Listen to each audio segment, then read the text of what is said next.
Max going next. And after that, we were talking about General Electric, an American icon.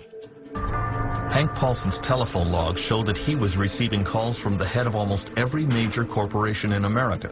Many of them, like Jeffrey Immelt of General Electric, worried that bankruptcy was just around the corner. Paulson realized that he had to pump government money into the financial system to allow banks to resume lending to consumers and to each other. He came up with a plan called TARP, the Troubled Asset Relief Program. The government would strengthen U.S. banks using taxpayer money to buy their questionable assets. We got to get this up to the hill quicker. We got to keep it simple, very simple.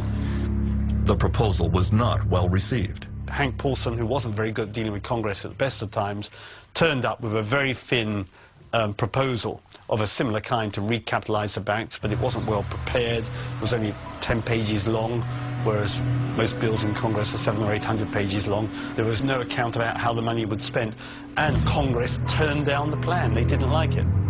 You see, what has been holding up the deal... Ohio Congresswoman Marcy Kaptur voted against the bailout.